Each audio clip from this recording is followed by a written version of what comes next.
কথা বলছেন যেগুলো সঠিক নয়। বিএনপির কমিটমেন্ট টু রিফর্মস এটা কোশ্চেন করবার কোনো সুযোগ নেই, কারণ বিএনপি হচ্ছে সেই দল যে আপনার 2016 সালে ভিশন 2030 করে বেগম খালেদা জিয়া তিনি সংস্কারের কথা বলেছিলেন, এবং তারপরের ব্যাপার আপনি জানেন যে 2020 সালে 22 সালে 27 দফা, এবং তারপরে অন্যান্য দলগুলোর সঙ্গে আলোচনা করে 31 দফা সংস্কারের কর্মসূচি আমরাই দিয়েছি 23 সালে। তো এটাতে আমরা অত্যন্ত আন্তরিক বলেই কিন্তু এই বিষয়টা নিয়ে আমরা সারা দেশে 31 দফা নিয়ে অসংখ্য প্রোগ্রাম করেছি। জনগণের কাছে যাওয়া হয়েছে, আপনার সুধী সমাজের কাছে যাওয়া হয়েছে, শিশুর সমাজের কাছে যাওয়া হয়েছে, তাদেরকে বলা হয়েছে। সেই বিষয়ে আজকে একটা মহল, একটা চক্র অত্যন্ত পরিকল্পিতভাবে বিএনপিকে সংস্কার বিরোধী বলে প্রচার করবার একটা অপচেষ্টা চালাচ্ছে। তো সেটা সম্পর্কে আমাদের যে বক্তব্য, সেই বক্তব্যগুলো আমি আজকে আপনাদের সামনে বলছি। আমার সঙ্গে আছেন আমাদের প্রবীণ নেতা, জাতীয় স্থায়ী কমিটির সদস্য জনাব নজরুল ইসলাম খান, এবং আমাদের জাতীয় স্থায়ী কমিটির সদস্য জনাব সালাউদ্দিন আহমেদ। প্রিয় সাংবাদিক বন্ধুগণ, আসসালামু আলাইকুম। জাতীয় ঐক্যমত্য কমিশনের কার্যক্রম নিয়ে আগ্রহ প্রত্যাশা যেমন অনেক, তেমনি হতাশা ও উৎকণ্ঠাও জনগণে রয়েছে। বিএনপির পক্ষ থেকে আমরা যেমন 6টি সংস্কার কমিশনের কার্যক্রম সক্রিয়ভাবে অংশ নিয়েছি, তেমনি ঐকমত্য কমিশনের প্রতিদিনের আলোচনায় আমাদের প্রতিনিধিগণ কার্যকর অংশগ্রহণ করে চলেছেন। বিভিন্ন বিষয়ে ঐকমত্যে পৌঁছার জন্য আমাদের প্রতিনিধিগণ সভায় অংশগ্রহণকারী অন্যান্য রাজনৈতিক দলের মধ্যে ঐকমত্য প্রতিষ্ঠা করা এবং অনেক বিষয়ে ছাড় দিয়ে হলেও একমত হয়ে কমিশনের ঐকমত্য প্রতিষ্ঠার প্রয়াসকে সহযোগিতা করেছেন। কিন্তু দীর্ঘ আলোচনার পর সংস্কার কমিশনগুলো যেসব প্রস্তাব পেশ করেছেন তার বিপরীত কিংবা নতুন নতুন প্রস্তাব উত্থাপন ও তা নিয়ে অনেক সময় অচলাবস্থা সৃষ্টির কারণে কার্যক্রম বিলম্বিত হচ্ছে। ঐকমত্য প্রতিষ্ঠার আগ্রহী বলেই আমাদের প্রতিনিধিগণ ধৈর্য ধরে আলোচনা শুনছেন এবং তথ্য প্রমাণ যুক্তি দিয়ে সঠিক সিদ্ধান্ত গ্রহণে কমিশনকে সহযোগিতা করছেন। রাষ্ট্র পরিচালনায় গুরুত্বপূর্ণ কতিপয় প্রতিষ্ঠানকে শক্তিশালী করার নামে জনগণের নির্বাচিত সংসদ, নির্বাচিত সরকার তথা রাষ্ট্র কাঠামোকে দুর্বল ও অকার্য করার কোনো প্রস্তাবের যুক্তিসঙ্গত বিরোধিতা সংস্কারের মূল উদ্দেশ্যের সাথে সঙ্গতিপূর্ণ বলেই আমরা মনে করি। জনগণের দ্বারা নির্বাচিত, জনগণের কাছে দায়বদ্ধ এবং জনগণকে জবাবদিহিতা করতে বাধ্য কোনো সরকারকে গণতান্ত্রিক রাষ্ট্র ব্যবস্থায় দুর্বল ও অকার্যকর করা অবশ্যই সংস্কারের মূল আকাঙ্ক্ষার সাথে সাংঘর্ষিক। ফলে এমন কোনো প্রয়াসে সমর্থন জানানো সংস্কারের মূল উদ্দেশ্যের পরিপন্থী বলে তা থেকে বিরত থাকার অর্থ সংস্কার প্রক্রিয়াকে বাধাগ্রস্ত করা নয়, বরং এই প্রক্রিয়াকে সহযোগিতা করা। প্রিয় সাংবাদিক বন্ধুগণ, 6টি সংস্কার কমিশনের মধ্যে পুলিশ সংস্কার কমিশনের বিষয় এখন আলোচনায় আসে। তবে ওই কমিশনে আমাদের দলের প্রতিনিধিবৃন্দের কাছে আমরা যতটুকু জেনেছি তাতে র্যাব বিলুপ্তি সহ প্রায় সব বিষয়ই ঐকমত্য প্রতিষ্ঠা হয়েছে। দুদক সংস্কার কমিশনের কতিপয় ছাড় দিয়ে 47টি সুপারিশের 46টিতে আমরা সম্মতি জানিয়েছি। আমরা স্পেসিফিক কথাগুলো বলছি আজকে আপনার সামনে। শুধু 29 নম্বর সুপারিশে আইনের মাধ্যমে করার পরিবর্তে আমরা আদালতের অনুমতি নেওয়ার বিদ্যমান বিধান অব্যাহত রাখার কথা বলেছি। আমরা মনে করি এটা না হলে দুদকের কার্যক্রমকে অহেতুক বিলম্বিত করার সুযোগ সৃষ্টি হবে। জনপ্রশাসন সংস্কার কমিশনের 208টি সুপারিশের মধ্যে 187টি প্রস্তাবের সঙ্গে আমরা একমত হয়েছি এবং 5টিতে আংশিক একমত হয়েছি। 5টি সুপারিশে আমরা ভিন্ন মত পোষণ করেছি। 11টি প্রস্তাবে আমরা একমত হতে পারিনি, যেগুলো দেশে প্রদেশ সৃষ্টি, পদোন্নতি ও অন্যান্য প্রশাসনিক অসঙ্গতির বিষয়। উল্লেখযোগ্য যে পদোন্নতির বিষয়ে আপিল বিভাগের রায় কার্যকর রয়েছে। বিচার বিভাগীয় সংস্কার কমিশনের গুরুত্বপূর্ণ 89টি সুপারিশের মধ্যে 62টি সুপারিশে আমরা একমত হয়েছি, 9টিতে আংশিকভাবে একমত হয়েছি, 18টিতে ভিন্ন মত পোষণ করে যুক্তিসহ পরামর্শ দিয়েছি। উল্লেখযোগ্য যে বিচার বিভাগের স্বাধীনতা বিষয়ক সকল প্রস্তাবে আমরা একমত হয়েছি। প্লিজ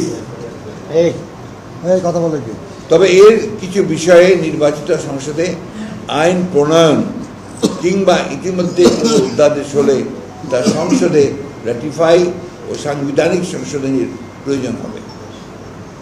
নির্বাচনী ব্যবস্থা বিষয়ক সংস্কার কমিশনের 243টি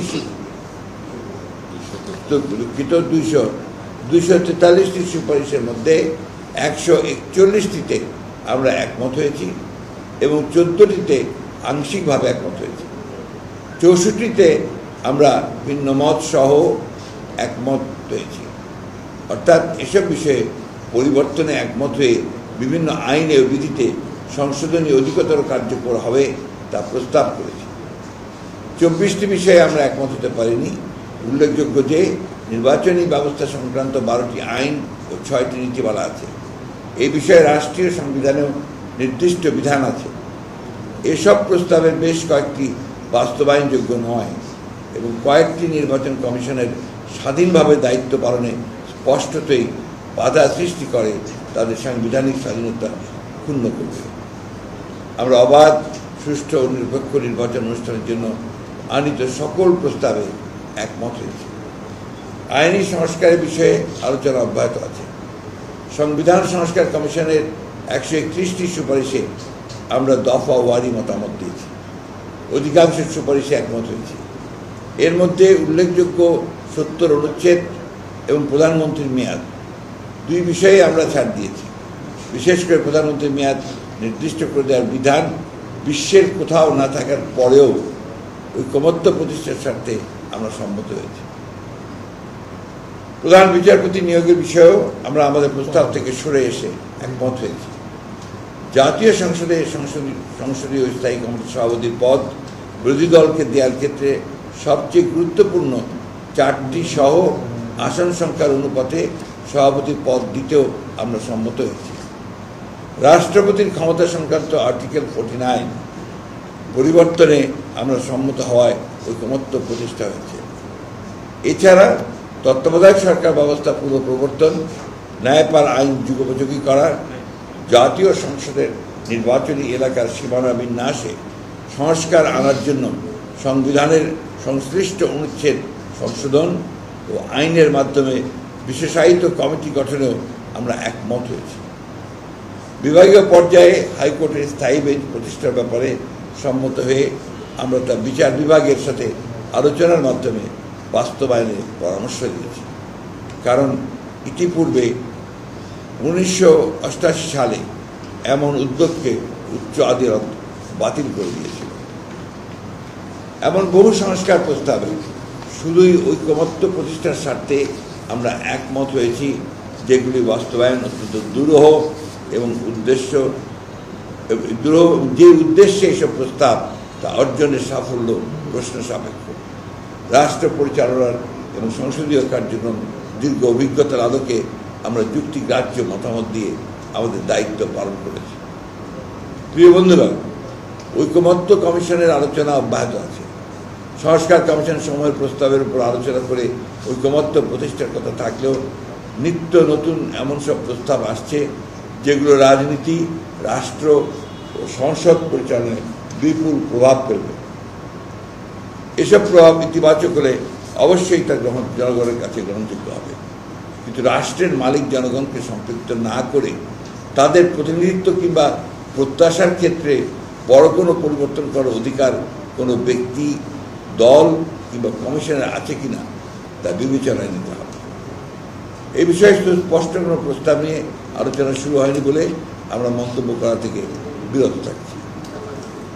দীর্ঘ প্রায় 1.5 যুগ স্বৈরাচারের বিরুদ্ধে লড়াই করে বিএনপি শুধু টিকে থাকেনি, বরং অধিকতর শক্তিশালী ও জনপ্রিয় হয়েছে। শত শহীদের রক্তে, গুম খুনের শিকার সহকর্মীদের আত্মত্যাগে আরও লাখো নেতা কর্মীর অবর্ণনীয় দুঃখ শোকে বিএনপির ঐক্য আরও দৃঢ় হয়েছে। এই ঐক্যবদ্ধ শক্তি ও সামর্থ্যকে নিয়ে দীর্ঘদিন রাষ্ট্র পরিচালনার অভিজ্ঞতা নিয়ে বিএনপি দেশে আবারও গণতন্ত্র পুনঃপ্রতিষ্ঠায় ইতিহাস অর্পিত দায়িত্ব পালনের দৃঢ় প্রতিজ্ঞ। স্বৈরাচার ও ফ্যাসিবাদের পুনরুত্থান রোধে আমরা এই সবচেয়ে সক্রিয়। ব্যক্তি কিংবা প্রতিষ্ঠানকে অধিক ক্ষমতা দিলে যেমন ফ্যাসিবাদ কায়েম হয়, ঠিক তেমনি নির্বাচিত সরকার এবং সংসদকে ক্ষমতাহীন করলে রাষ্ট্র দুর্বল, ভঙ্গুর ও অকার্যকর হয়।